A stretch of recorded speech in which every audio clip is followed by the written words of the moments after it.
People made a whole lot of complaints about it. Mr. Samuel Kujeto told us that we do not need a private jet. A country that is in economic mess where they've introduced e-levy, that country does not have the rights or effrontery to even come out with a negotiation or a conversation around getting a new private jet. But today, you want us to agree that a country that has come out. You could see clearly. Me, I watched one of the footage, and this doctored tape, right, or doctored video, it's a raw footage. It was live. You get it? Why is the sound or the words chose by some of the nurses or some of the patients? It's not here nor there. And some of our people can go to hospital and sit on bench, sick person.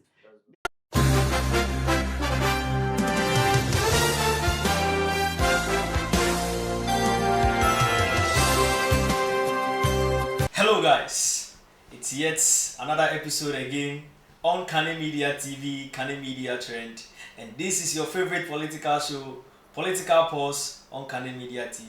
I know you guys missed the show so much. You know, we went on a very long break and then calls were coming in, messages were coming in as to when we are going to start the show.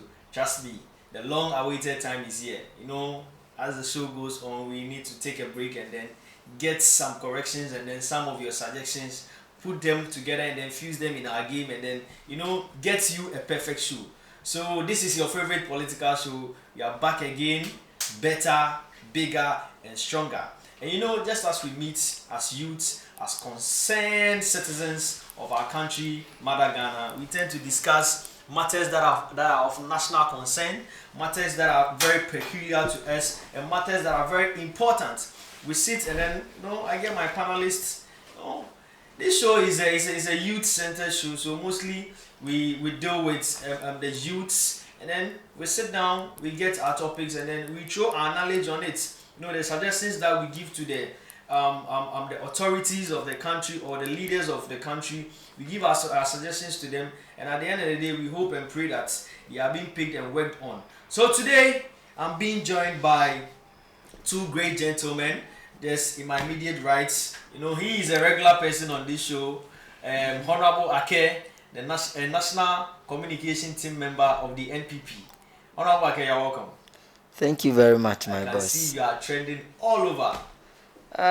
Yes, I think since we had our break, decided to also do some. But I think you've helped. You've really helped. You know, Ake has been a regular guest on Kane Media TV, you know, Political Pulse to be precise. And trust me, whenever he comes here, he makes very concise and then, you know, very strong. He's a strong, opinionated person.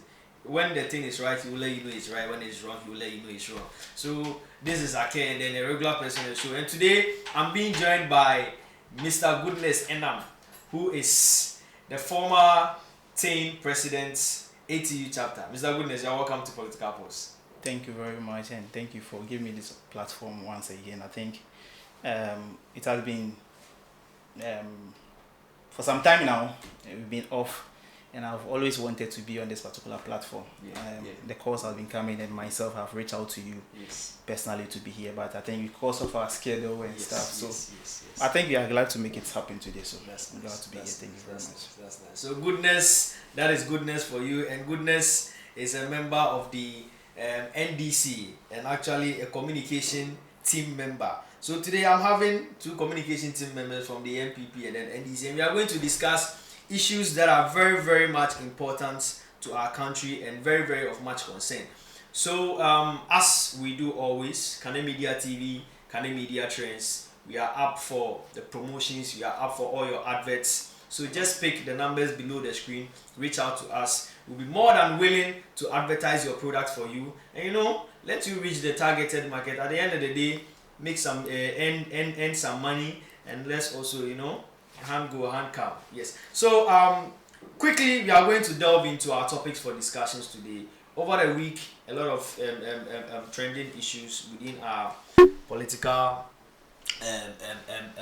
sphere, and we are going to pick them one by one, and then my panels are going to throw their opinions on it. So quickly, we are going to talk about an incident that happened at Ridge Hospital, where we saw this popular social media activist, Ralph, they refer to him as Ralph the Governor, storm the hospital and then claim an emergency or something like that. And then at the end of the day, it came out that some of the nurses or some of the hospital staffs were being attacked.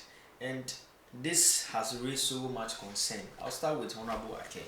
Honorable Ake, looking at or hearing these issues and then a citizen entering an emergency hall to, attack a medical health practitioner, what do you see out of this? Okay, thank you very much. I think for once, we should get it first that this country is governed by laws and that nobody or anybody is above the law. Certainly. Let's put that on record. Certainly. Now moving further, I don't know what to say because I don't know whether to associate the gentleman to ENDC or because we can see his activism and what have you during the MPP era. Okay. And up till now, till today I'm sitting here, no arrest has been made. What we've been told is that investigations is ongoing. We all can agree to the fact that nurses or our health sector has issues of which we've been speaking about, of how they treat patients. We all can agree to that. But they are not exceptional. Moving to other sectors, everyone can attest that our company beer or everywhere we can find some one or two people who lack some customer or client basic etiquette. For that it is there. So we cannot fault the nurses much. But we can see much of that in our health sector. Of which we will not sit here and agree that what they do there is good.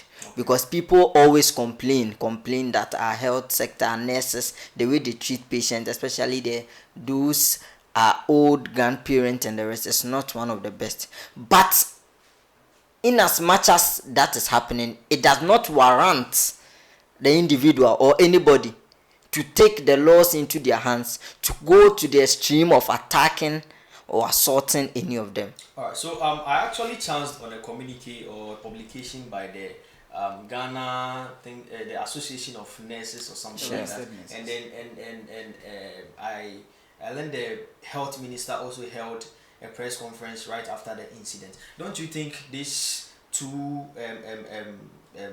press release from the Nurses Association and then the indication coming from the health minister at least give us some kind of hope that something will be done with to the issue? Up till now, I want to understand. I have been told, and we've been told that investigations are ongoing. This is a clear assault of which is on camera. The gentleman was told had to go back and bring in some boys and seeing some CCTV. I've seen his video out. I've not decided to even listen to it because on the first instance what he did is wrong. So no justification is enough for that. So as at now, the gentleman should be facing the law and be answering questions rather than investigations are ongoing and the rest. Somebody can share a video on social media and we can pick up that person at dawn from his home, and somebody goes to the extreme of assaulting people or causing disrupt in a hospital, and we are being told that investigations are ongoing. What at all is going on? And then we see the minister shaking him and the minister comes to justify. You see, when you've done PR or communication a little, you understand that what the gentleman did does not warrant the minister to even give him that privilege. And the minister's justification is that the gentleman came to greet him. Should he have what do we expect? No! Once you've condemned, you don't give room. You see, gestures and pictures speaks a lot. Because once you've hugged and he has spoken something into your ears, it sends a picture that you've agreed or assented to what the gentleman has done. Certainly. So you don't even give him the room to come closer. The first call is that somebody has assaulted people in the hospital or has caused chaos in the hospital. Police service should pick the person up and then we can continue with investigation. But we leave him to work and he has the gas and the effrontery and the nerve to come and then do live and then justify. And then you tell us the investigations is ongoing. Where's Obama Pokwasi shared a video and he has been picked up? Do you understand? I get you. It paints a picture to us that the gentleman is a pro-NDC person. Okay. Because per my findings and investigation, I've been told that he's linked to one big NDC man somewhere. Oh, okay. Yes, so there's some kind of covering there for him. Sure. But it may not be so. Okay. It may not be so. But the way and manner we are going around this issue, because I've been told the nurse, her shoulders has been at 10 years a day, and we've seen videos or the banner that and the gentleman is walking scot-free.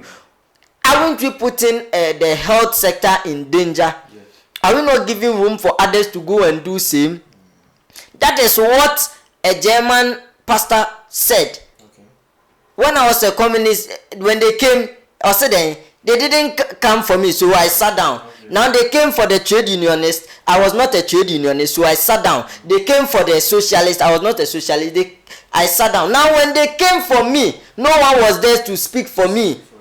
You understand? So we'll leave it and it will die because people are alleging he's a pro-NDC person. But tomorrow it may come to another person. And how are we going to speak about it? All right. So let me you see, it's not the best. Let me come to goodness. Goodness, your government is in power, and the security of the country lies in the hands of the NDC right now, at large. If just as Ake is saying, personally, I've also follow the matter very well, and what I pick is that investigations are being done before arrest can be made. The question I'll ask is, how long is this investigation going to take? Okay, thank you very much for the opportunity and then the platform once again. Yeah. I would like to, before I come to your question, I think there are few issues my brother here raised, and I think it would be fair for us all to be very decorum or enlightened with the facts. Okay. He made mention of the fact that Raf or fellow Ghanaians, Raf the fellow Ghanaians, that's how he's being called. Okay. After the incident and then the Buhara and everything, he went and shook hands with the minister, Mr. Honorable Akando. Yeah. And he's saying that that gesture is trying to portray that the minister is in support of the action or the incident that happened at the Ridge Hospital. I want to also just quickly chip in that if he's trying to link that handshake to the fact that the minister is in support of what happened, does that also mean that Dr. Baumia is in support of what Fanti Comedy did? Threatening, how do you call it? No, you see, no, I'm coming. Raise it. I just want to come in. You know, the situation is different. Good. No, I'm coming. Let me land. Comedy, you will land. But I just want to. Fanti Comedy has been picked. Investigation has been done, and he has been discharged. Good. But here lies the case. This gentleman has not been arrested. But I'm coming. That's why I say let me land. Okay. Good. So after Fanti Comedy was picked up, he was sent to the police station. Yeah. Later on bail and everything was happened. Yeah. And we saw Baumia hugging him. Yes. All right. We saw some of the MPP people endorsing his action. Their vice chairman, what do you call it? Saudu. I don't know, they have a nickname for him. Buga. And knowing him that we will support you with everything we have. Continue to do what you are doing. Continue to expose the NDC. The threat he was giving, is that an exposure? No. But we saw MPP people, party, big men, endorsing what the guy did. So trying to link what a handshake with the minister. And for your information, Raf went, after the incident, Raf went to the ministry to look for Honorable Akando to actually narrate what has happened to him. But when he got there, they told him that, Honorable Akando has gone back or is now at the Ridge Hospital.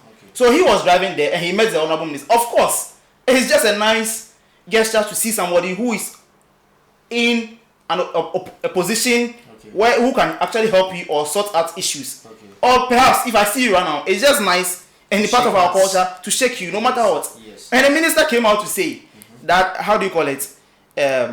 Even if he was a criminal or whatsoever, once he's a Ghanaian, he has the right to shake him. And in the position he occupies, he can't say, Honorable Minister, and then snub him. No matter the incident. And back to your question, yes, NDC is in government, and the security of the country is in the hands of NDC. Yes. Nobody can say otherwise. That the facts remain the facts. But after the incident, where if you take time and you actually take your time and watch the footage, the CCTV camera footage, you will get to know that there are some discrepancies in the footage or in the real truths that have been said by the nurse and then Raf. I'm not trying to take side. And for before I continue, what has happened? Nobody's endorsing it. It's wrong. That's true. To actually try to attack or create a chaos in the health facility where people have gone there to receive their health care and all those things. It's actually wrong. But when you take your time and you listen, or you take the footage and you get it clear, you will see that there are a lot of discrepancies. You don't know who actually is telling the truth and who actually is not telling it. And that is how come when the honorable minister went there, he formed a committee to probe into the matter. And about the longness about the matter or not, we can't say. But we have left the work to the committee to do. We are in this country where investigations have taken about 6, 7 years, 8 years. Some take 2 months, some take a week, and the recommendations were made. We are and even set to a certain situation, recommendations are made, but no implementations have been done. There are several of them that happen under the previous government. Here lies the case. There are live footages out there where attacks are seen being made. There, for me, I'm not trying to endorse it, but honestly, the footages I've watched, I didn't see any assault or any individual. If you say verbal assault, yes, I might agree, because some of the sounds I heard were not supposed to be allowed. But to say a physical assault where a hand was laid on somebody, all the footage I've watched, I've not seen any of this. Yes. So let me also come from this angle that let's look at the root cause of all this. Is it that nurses in the health sector or the practitioners in the health sector are not being serious and are being reluctant, are not taking their jobs serious to the extent that patients who come to them for healthcare turn around to then attack them? What is really happening in our health sector? One, as you said, the roots of the whole issue is the negligence, right? With that, I'm not trying to say our health professionals are not professional or they are not doing what they're supposed to be doing. But the whole point is about some of them are not up to standard when it comes to how they should handle certain issues at the hospital. This particular incident happened because of lack of card. Per the information I gathered. Per the information you gathered. Yes, lack of card, because I learned he went there and then they said they have to do a card for him before they actually start the process. And if we are looking at that, yes, we can say it's a process you're supposed to go through before you receive a healthcare. But in that process, there are ways where we can actually solve the issue. Our donations, the way we handle patients when they come to health, is it the best? When you go to some of these nurses or professionals, when they get sick or they get ill or something, they go outside the jurisdiction and they go for healthcare. When they go, they see the difference. Some of them testify to it. Some of them testify to this particular thing, and they see that the difference is clear. So it could be sometimes negligence from their side. I won't say all of them, but definitely you will see that in our healthcare. And also the poor services we render at our it shouldn't be just because NDC is in government, so we should make it to look like it's an NDC issue. It has been an issue over decades where our parents go to hospital, small illness or sickness, they take very long hours to process them or to get them medication. And some of the professionals handle the issue. You could see clearly. I watched one of the footage, and this is not an how do you say it? Doctored tape, right? Or doctored video. It's a raw footage. It was live. You get it? Where the sound or the words chose by some of the nurses or some of the patients, it's not here or not there. And some of our people can go to hospital and sit on bench. Sick person. There's lack of bed, lack of facility, and it's a problem that cuts across both political sphere. And I believe and I always pray that we shouldn't be using these things because it's life that is at stake. You get it? So sometimes we don't take, but again, it's something we can look at as a nation because the negligence and then the poor services rendered at some of the facilities. All right, so let me come to another point. You know, this whole issue in our health sector is becoming unbecoming, honestly. Recently, I had a conversation with a friend that when this whole issue popped up, and she narrated what actually happened when he took his sick dad to the hospital. The lady was told to have a seat. The dad will be attended to for over an hour. This man is there sitting in pain. No doctor around to to attend to the lady. You understand me? There was no doctor around. When further probe was done, they are saying the doctor has left the public service. That's he's supposed to be there to work at a private hospital. This is what is going on in our health sector. Going forward, what do you think are some of the solutions or some of the interventions that we can bring in, to mitigate some of these things, at least to make the health sector a bit strong? Okay, so I think I have to commend my brother. I thought he was coming to join the usual chorus by some NDC and journalists say, "Oh, yeah, more. We come to the hospital, they don't treat us. So, yeah, more. The guy has really done very well. We need people to be beating them every day so that they will learn that. So I think he has done well. Not joining the usual chorus. No, that is in the propaganda. You can't actually mention any NDC communicator that has this what has happened incident. If you talk the journalists, well, I can't speak for the journalists. I speak for my party NDC. I'm not saying actually said I am speaking. It doesn't want. So I think, as I already said, every sector has its challenges. But with the health sector, it has been there for ages. I think we should start from their salaries and the rest. How we even deal with, because we recently saw what happened when they wanted some increment and some how we handled their issue. If you can't go home, you would call the old people to come. See, these are all frustrations and stress. So when they come to the work, and we've been told that their salary is not that huge. So some of them, the burden from home to the workplace, it is not that easy. And the workload on them. But I think all in all, it is a passion that they've chosen, just like teaching. If you don't have the passion, you go there and kill someone's child. Just like nursing and doctrine too. So I think our nurses will have to have that patience for us, because the work is not easy. We know that they want more, but as it stands now, and this is what you have, and you knew it before entering, before buying the nursing form. You knew this is what is in there. So once you are in there, you have to, let me say, kill yourself for the work. And then look out for the people, because even the Bible says it. When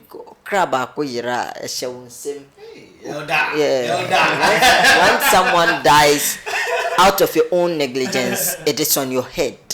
So if you are to sit aloof and you know this person, you could have saved the person, but because of your lack of passion for the work, you sit aloof and watch the person die.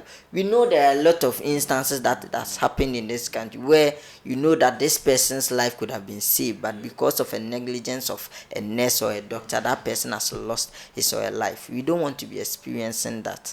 So we'll plead with them, and then we'll plead with government too, that at least let's be looking out for, because when they come out on the table for some negotiations, they should listen to them. And this goes to every government that comes in, be it NPP, NDC, and you listen to them.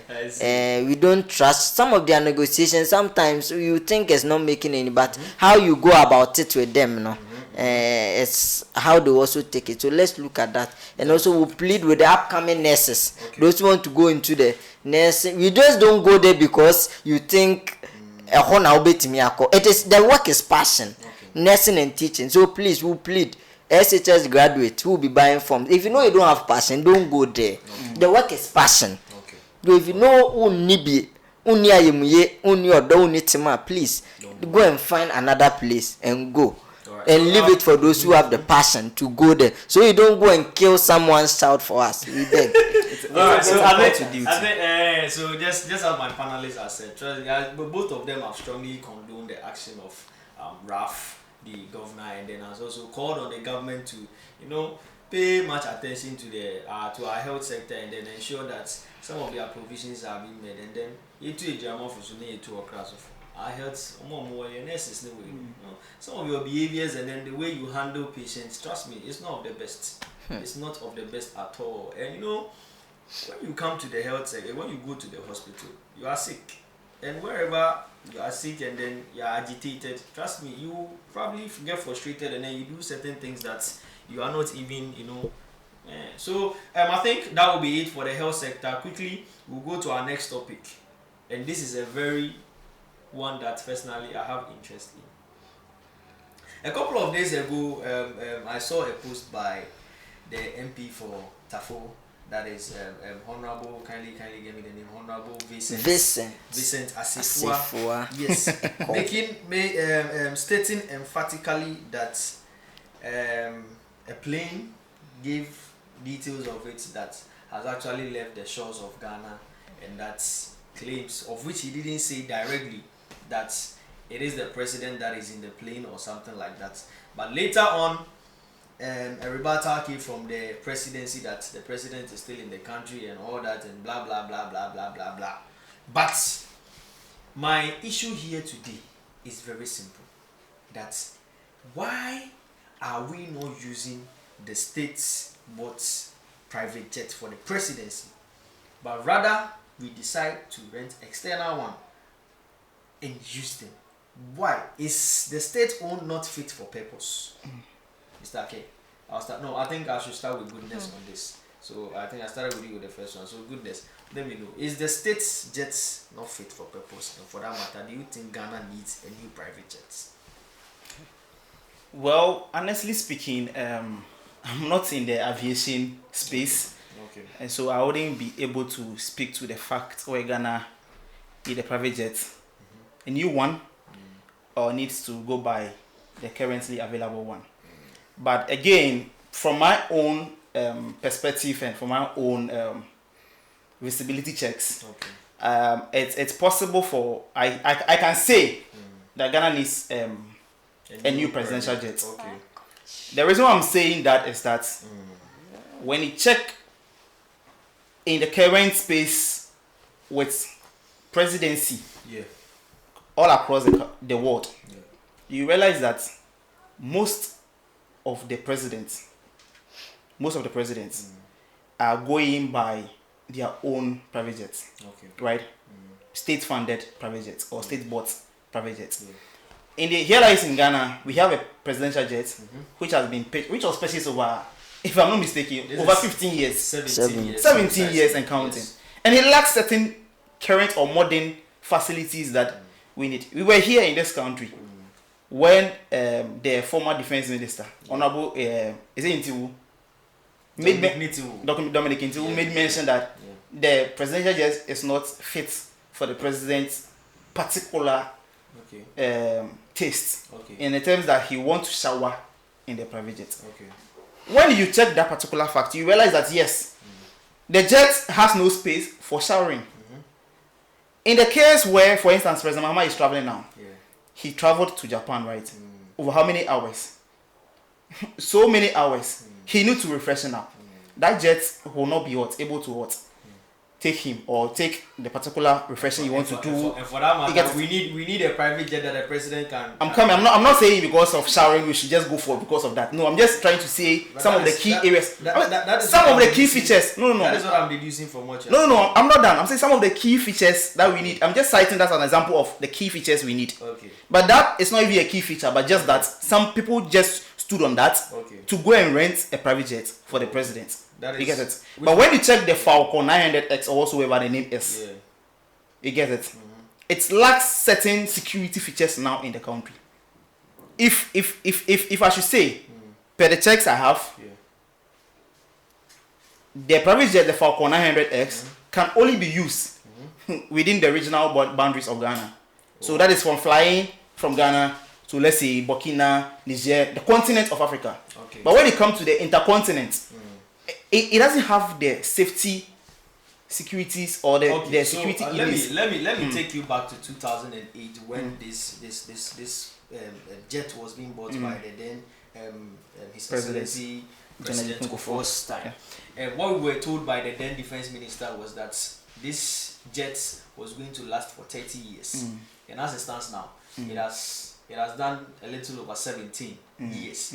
And last year, when the issue popped up about getting a new presidential jet for the presidency, your own Honorable Okujeto Ablakwa told us that Ghana does not need a new presidential jet, and that this jet must last for 30 years, and it has done a little last year, which is over 15 years. And for that matter, the next NDC government that is going to come is not even going to discuss or even mention of getting a new private jet. Yes. Why the conversation now? So the conversation now, currently the jet is not in use, right? Where is it? Where is the jet now? It has been sent back to the manufacturer. It has been sent back to the manufacturer for, how do you call it, maintenance. Okay. You get it? So it tells you that machines you bought at, let's say, 15 years ago, same machines now will have some features that machine doesn't have. Okay. You get it? The Benz people drive now, it's different from the Benz they drove in 2008, 2009. Nice. Some features have added up, security features. And this is the president we are talking about, the first gentleman of the land. Okay. When it comes to security, he is supposed to be protected no matter the cost. That's true. We saw our president moving all the way from Ghana here, using Fly Emirates, which is public passenger aircraft, went to Dubai, waited for so many hours, have to fly back to Japan. Look at the stress he's going through. After that, he has to take another train to wherever he was going to. So Because does it mean that no private jets flew the president out of the country to Japan, where he is now in the country? No, he went by, how do you call it? Public. Class. On record. Yeah, he went by public aircraft where everybody boarded. So the ordinary Ghanaian, the foreigners, everybody, without a proper security check. Because you can't tell me you trust the security check at the airport when it comes to the president. Okay. And that particular aircraft that he onboarded doesn't have the security features to protect him if there should be any But air. don't you think we are putting our president in a risk? Good. That is why, for me personally, I believe that even if we are not having the conversation of getting a new one, the old one that has been sent should go and be maintained, and those security features should be added. If it can't be added, well, there are a lot of other opportunities that can be explored. The aviation experts have said it, that leasing is one of them. Okay. We can lease, but that has to do with time frame, right? Okay. Not that because the president is going to travel, so today is Saturday, the president is going to travel Tuesday, so she will wear the jet and come and pack it today.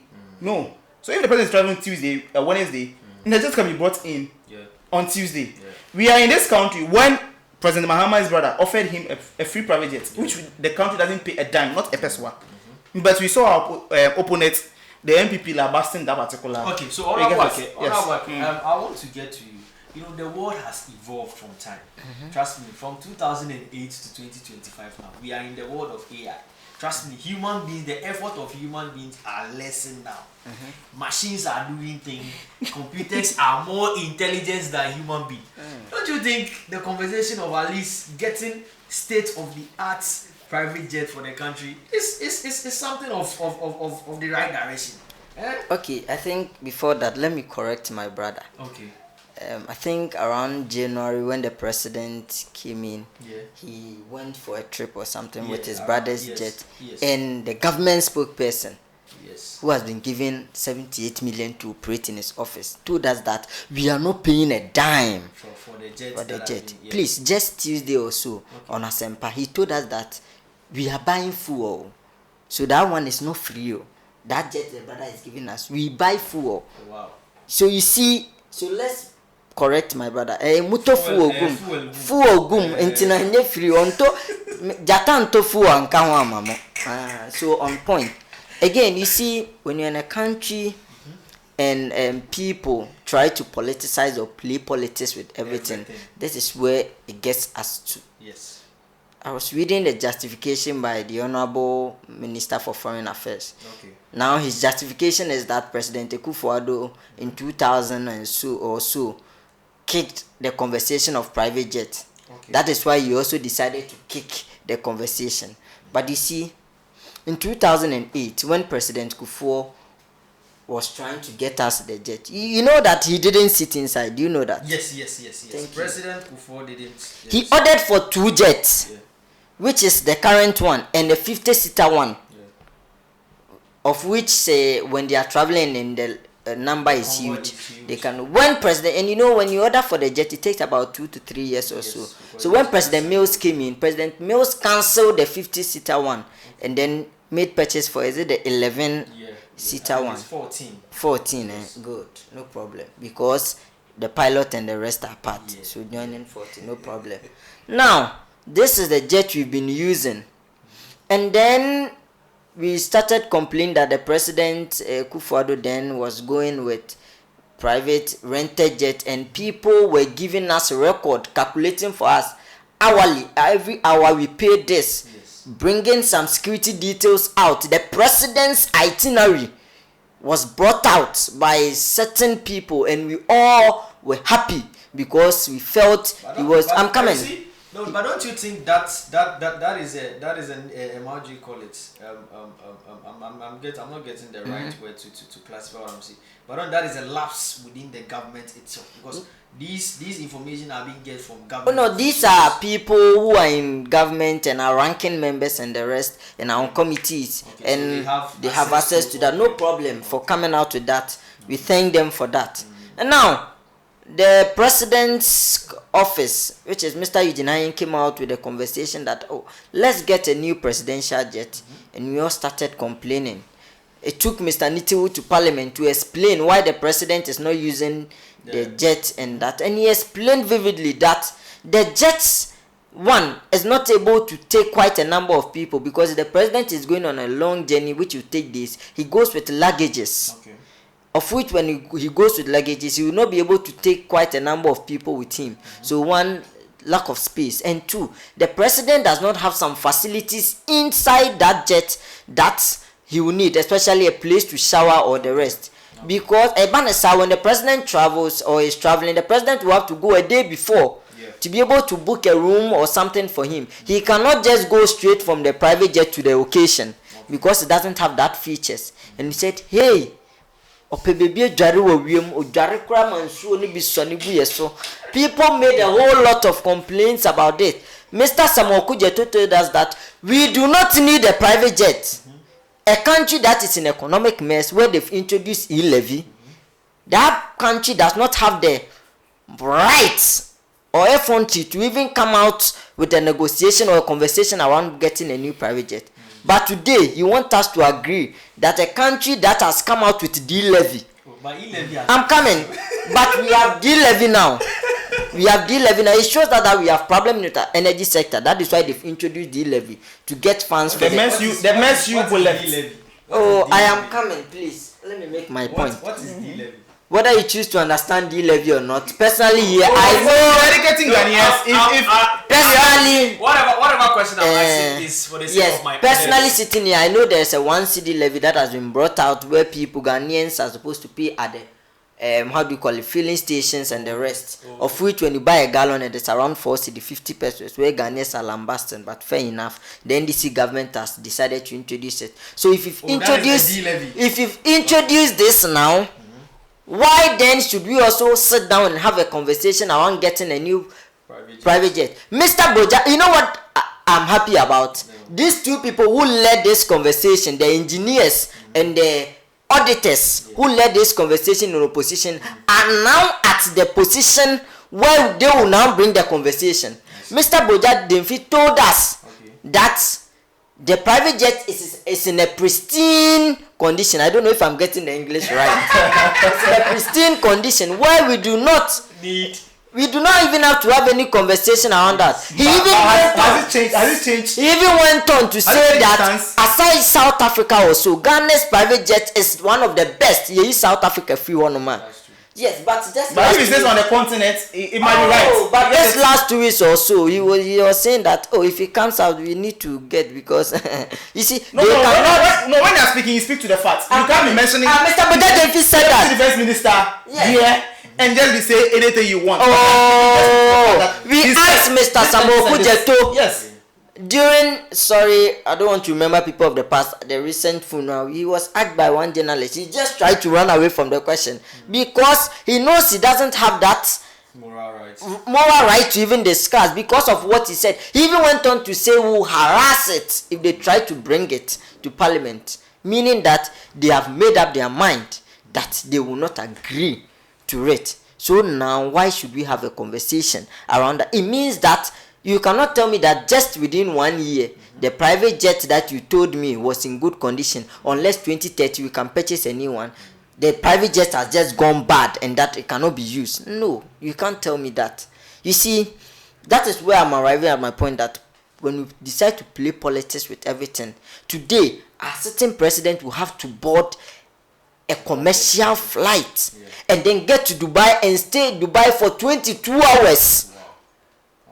Putting our president in this situation, our local program, get to the country and then the train. Why should it be so? Because of just a few people's personal interest or their personal vendetta against somebody. You know, I also come to the angle that the president has the liberty to also book a private jet and then go. But this gesture from the president shows that we are in a dying economy and he wants to save the country money. Saving. Yes, that is the problem. If they want to put our president at risk, who is our president? In the expense of saving money. You get me? In the expense of saving money, to put him in a place where he has to stay over 22 hours before another plane comes in to pick him, where you and I can agree that if you have chartered a plane for him, it would have just sent him straight to Japan without stressing him. Let's put it on point that he's not the president for the NDC. He's the president for the whole Ghana. And his security and safety is my concern. Same as the NDC person's concern. So if you, because of for politicking, you want to say he's saving funds where his life can be a danger, well, you can play that politics around that. But for us, we are looking at the president whose life is important to us, of which he has sent his signature to everything for us. You get me? So we cannot put his life in that danger where you have to go and stay in another man's country and stay there for close to over 22 hours. How is the security there? Jubilee House, no wa. You nim say soldier for na eden. Etwanueshia. Only a soldier for sign a call a honum. How you can tell me that at Dubai there he had his security staff secure just like the way it's in Jubilee House? No, you can't tell me. So that politicking that is saving the country's money and the rest of it, he's our president and we voted him into power. So his security is our concern and that we cannot afford to put him in a jeopardy or put him in that situation. It is not the best. But you see, for us, I think when they bring the conversation, we should hold it and look at it. We should look at it because I think the president. Are they the one bringing the conversation? You are the one bringing the conversation. Oh, definitely you are in government. You are going because government has not bringing the conversation about purchasing any new. No problem. But now, it's are you telling me that the president for 4 years can be able to board public? He has made it clear that he will use the available presidential private jets. You use the available, but as now, it's because it's at maintenance. Do you think if it's available, he would have gone on flight? Oh, so you mean from January that he came, it has been a maintenance? Of course. Wow. You see, one thing about this thing is that they just take everything lightly. You get it? The aviation system, or when it comes to the security of jets, not even jets, planes. It doesn't take just few months. Let him know that it is not at any maintenance. Okay. It is at a parking space in France where we bought it, and the government of the day is paying for that parking space. I'm telling you, it's a maintenance. Let him know that. It's a maintenance. We are paying for it. So it's not maintenance. I don't want to know if it's a maintenance. It's a maintenance. But I know that fact. If I know we bought it from France. Of course, I know. So it is at France currently.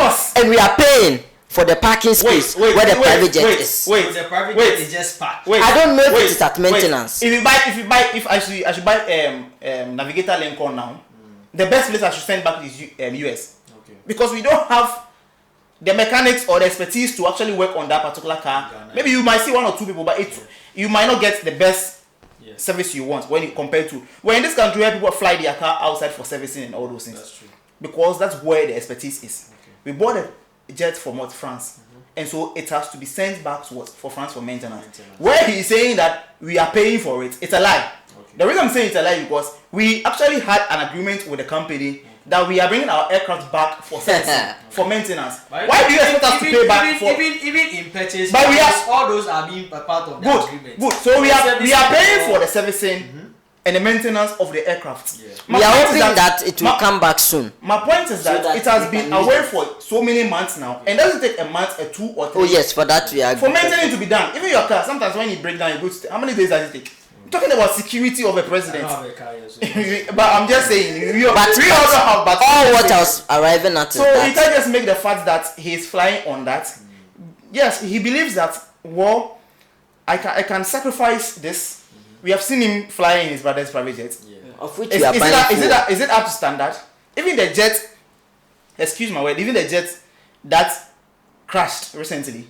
One of them, he flew in that to where he went to cut sword for the sea defense. Okay. That's one of the jets he used. Okay. Does that mean that it's not up to standard? No. That's why I made it earlier that it's good for the intercontinental, regional travels. So from here to Accra, back, from here to Kumasi, back, from here to Sunyani back. He can be used those jets, but when it comes to the regional boundaries, he can use the presidential jet, which is currently at what servicing.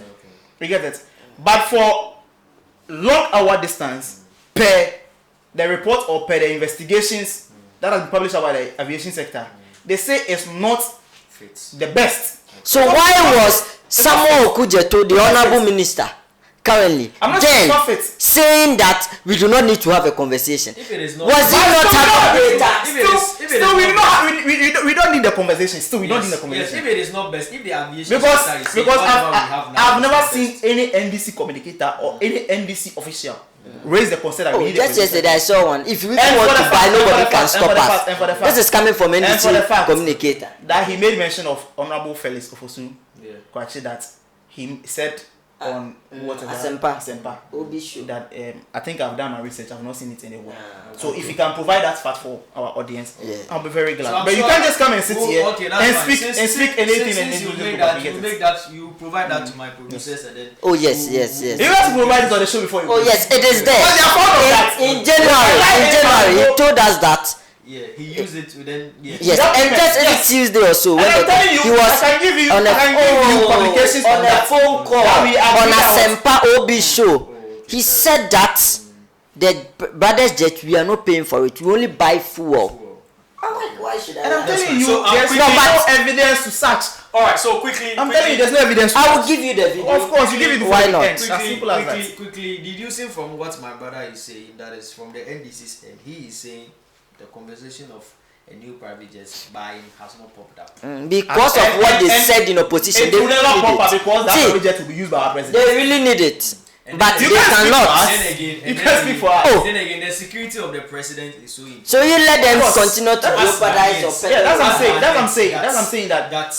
That's as Ghanaians, that's the traveling of the president and then the means of the travel and whatever they are going to use for the travel is so much important. The president cannot do even Togo and the rest. The president. You see, yes. How much more? It is true. We would want to save the nation some huge sums of money in exchange of getting a new private jet or renting a jet for the president's travel.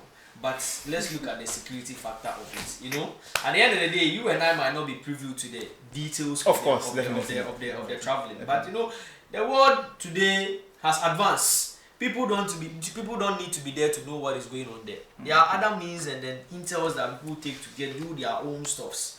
You understand me? The current president of the United States, what was the name?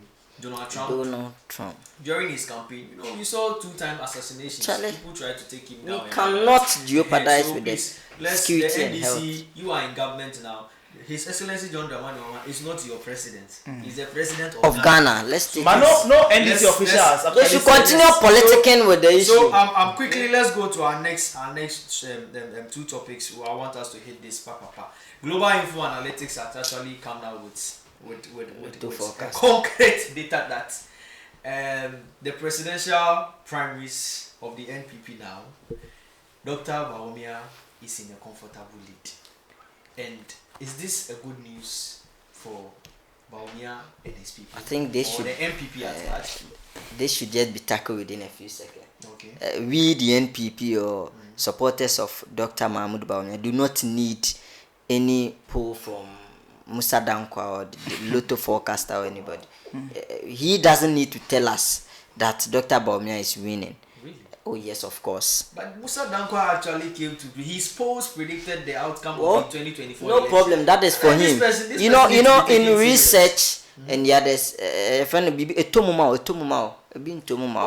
tell. Musa Dankwa, all his polls has been. He made his prediction. He was actually waiting for us to say we'll contest Tamale Central, so you come and do a sentence. But he failed. MPP said we won't contest Tamale. Senior man is angry. Come to his Facebook wall. And it is undemocratic and a civil, what have you. So if you think you can, then go or let your wife go and contest, and then you do the poll. We said we won't contest, what do you call it, Tamale. Then still, senior man comes to his Facebook wall, and Musa we are Dankwa, not. Musa Dankwa polls covered most of the. Thank you. I don't. Constituencies covered the presidency and all his predictions. Yes, good for him. He's doing a good job. You want me to thank him? He's doing a good job. But per findings, team Dr. Mahmoud Bawumia, that is not going to enter into our head for us to relax. Okay, so for us, I'm coming. We know that we are winning, and we are actually moving on 3 strong goals, of which one, he is the most prepared candidate among all those he's running with. When we check through history and everything, from election results and everything, we can see Dr. Mahmoud Bawumia is the most prepared candidate that we have to present, the most formidable candidate among them all. You see, per history, you've seen, or you and I can attest to the fact that aside the President Akufo-Addo's government that you had, the Akufo-Addo Bawumia government, you've never had Atameo's Mahama government, Atameo's Emi government. Even now, Mahama Jane Mensa or Jane Nane's government, it is only during President Akufo-Addo's time. It is telling you the work he did as a vice president. So it makes him formidable. And the work he did from 2012 election petition till now, he has worked. So it makes him the most formidable and the most winnable candidate. That we cannot dispute. Nobody, or I am sure everybody in MPP now, it is not about our premise, but it is about 2028 winning power. Be it Team Ken, Team Brian, Team what have you. Our goal is to win power. So if you want to win power and we have somebody who can win us power, because let me tell you, amidst all the economic what have you and all the problems, we had 41% of people going to the polls to still vote for the MPP. That we should put it down. Who went? Oh, you are saying the current polls, or you? No, as in the election we did. 2024. It is never 38. Just leave that. Okay. 41%. From certified results. Yes, from the EC. Yeah, 41%. You can Google now. Went to the polls to vote for the MPP amidst all the economic challenges and what have you. It is telling you clearly that this is a candidate that people went to the polls aside everything. 41% of Ghanaians, and then we have 9%.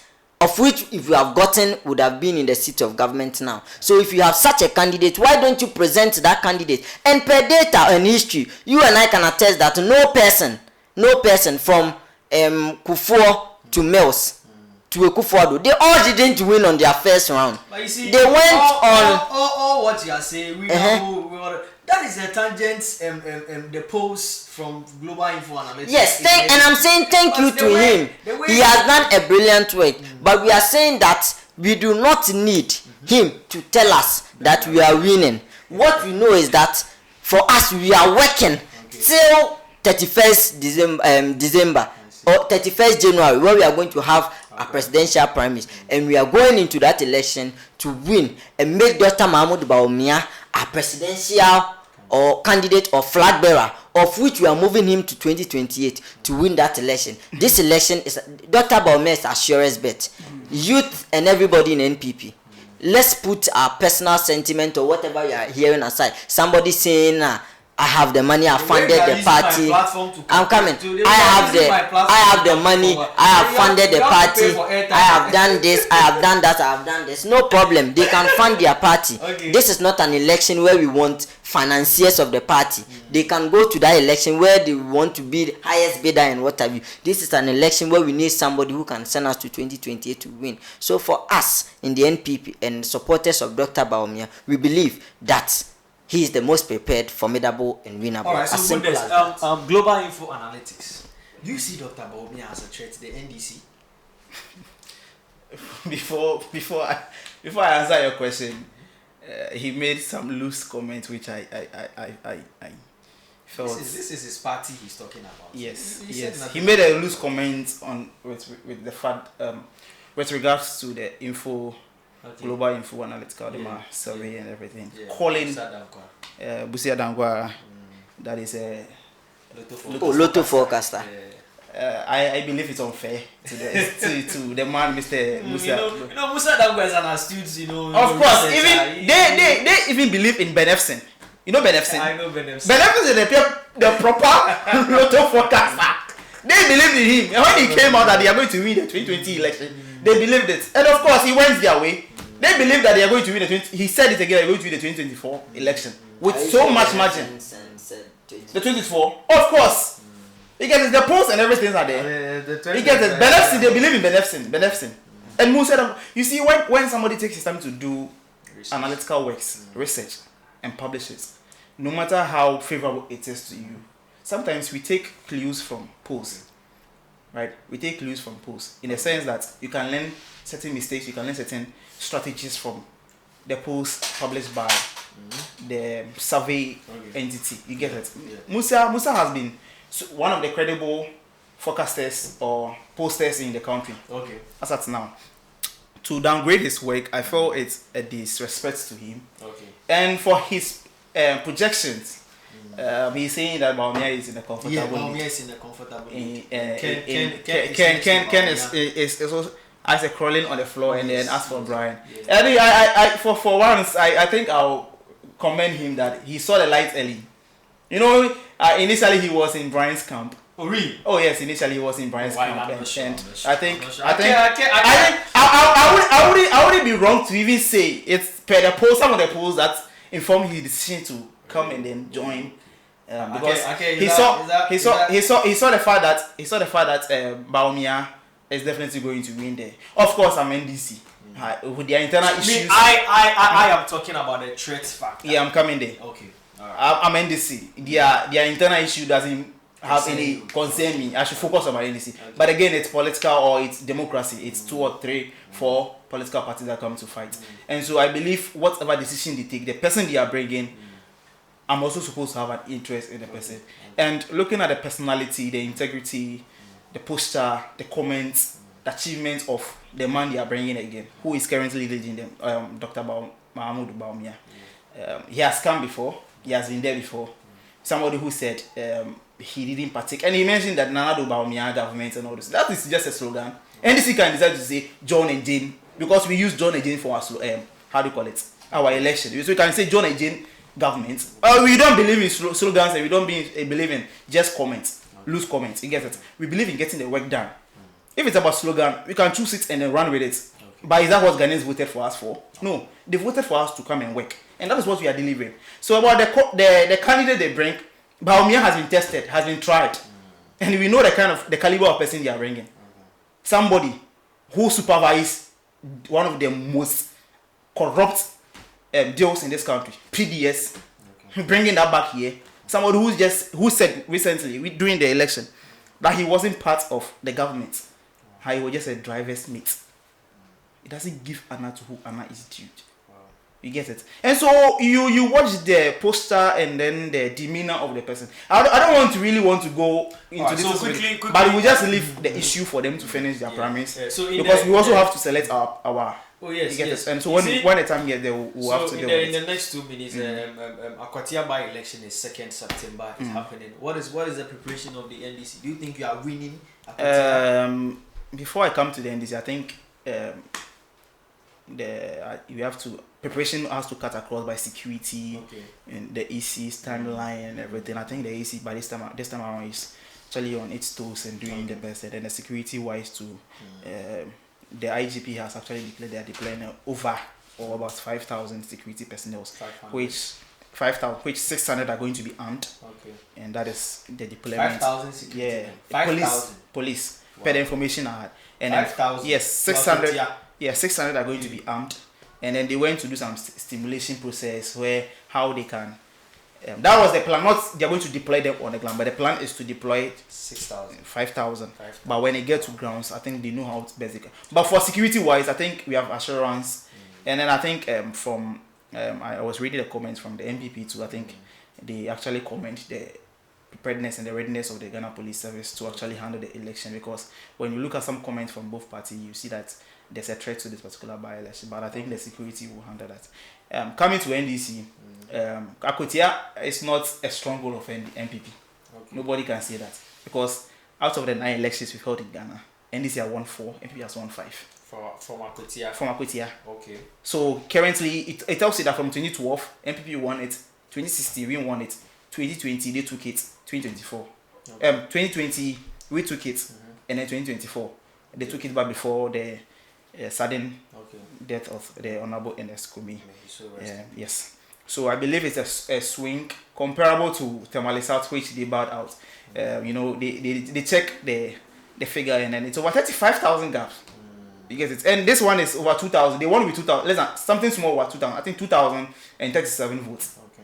You get it? So NDC currently in power, doing the good works we are doing. We feel we can turn the fortunes of the NDC to overcome the 2,000 votes lost that gave the opportunity to the NPP. We believe what we are doing currently in government will inform the decisions of the Ghanaians. And then this is a call to all the people in Akotia that come 2nd September, which I believe is a day for the election. I think the people of Ghana and Akotia, wherever they are, should go out and vote for the NDC parliamentary candidates, because nobody else from that constituency can help them achieve any development, because it's NDC that is in government. And I don't want to go into the do's and then the don'ts of how sharing or how achievement comes about, because we experienced it Ashama for the past 8 years. We didn't receive any good work. But when NDC came to power, when it comes to Ashama now, you see that small roads, potholes, and here and the markets and everything are being taken care of. That's to tell you that the NDC government is ready to work for the people of Akotia. And so we are going in this election to win. As for their candidates, I learned the reason why they gave him the opportunities, because he's a financier or he's a treasurer.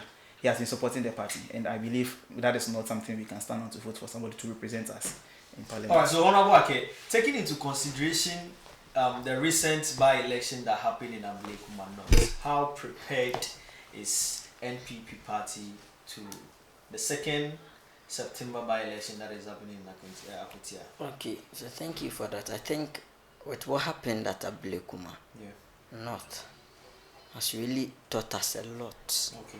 As a party. What has it taught you? Because we saw a friendly game. Okay. That we were entering into an election where we were going to elect parliamentary candidates to represent the good people of Ablekuma. Not knowing that the other side were actually going in for a war.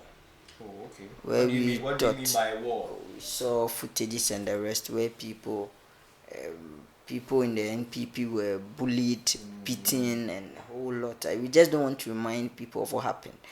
Okay. But entering into Akotia, we are not going in for war. No, that is not part of our plans. As he said, we've commended the police.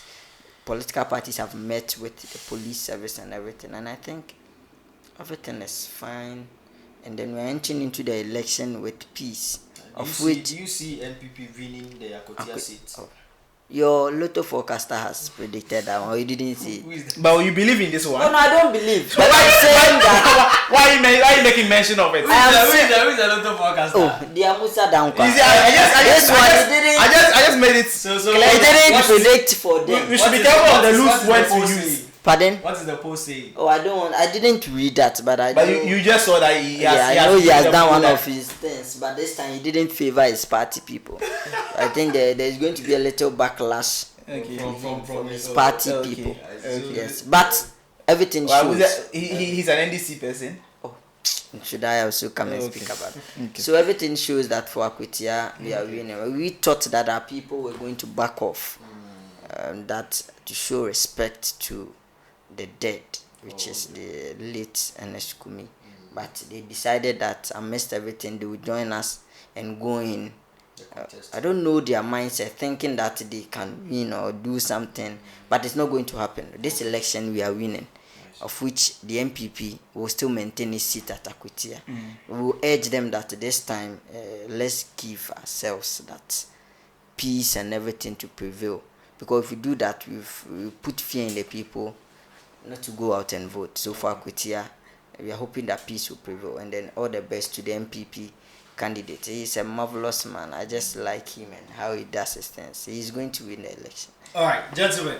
At this juncture, I will thank you guys so much for coming today. And then it has been a very insightful and then very educative conversation. I know my viewers out there have enjoyed it because from the NDC side, it has been a bit of Sergio Ramos' job. And then the MPP side too, they are attacking very, very well. At this point, I'll urge my gentlemen, your last words, just so we can bring our show to an honorable. Okay, you have anything for my viewers? Thank you very much. Those who listen, those who watch us into Kane Media, you are doing an excellent work, giving us this platform to come and speak. I also want to greet Mr. Dennis Miracle Abuaje. Madam Akusia Menu, Denta Beyonce, fantastic woman. When are you inviting me to the office? Office, don't worry, you come. Dr. Bomia is winning. For that, I am assuring you. I need to have a one-on-one. No problem. So if my brother will tune in his mind and then move from you manage him. Why is it for 8 years? Why is it for 8 years? You married for 8 years, so we got to say you married. It's just so goodness. You just started, yeah. Goodness, your final. Okay, so I'll just use the opportunity to actually say a very big thank you to our cherished viewers. I think it has been insightful, as you earlier said, and then for also their support for being present to watch us, and then also for your platform. Political pause. Yes. I believe from time to time we will have more of this.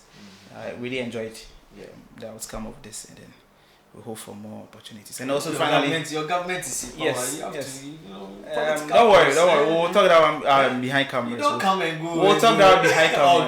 Okay. Our government is a listening government. Okay. Yeah, when the people say we actually support. When you see young people who are doing, we have startup for people like you who are actually doing the content creators, those who are into media and all those things. I think in the office of the Honorable Youth Minister, Pablo, who people call him Jojo Pariado, but we call him Pablo. So I think his office, the opportunities over there, we just have to explore it. I think at the right time we'll work on that. Now I'm here, we'll work on HANA. But I want to use the opportunity to also say a very big thank you to my boss, Honorable Ibrahim Beidu, and also to say a very big thank you to Amose Blessing, the regional youth organizer, who is also the deputy director for electronic or e-waste management, and also some few NDC people out there. I think it is all right, guys.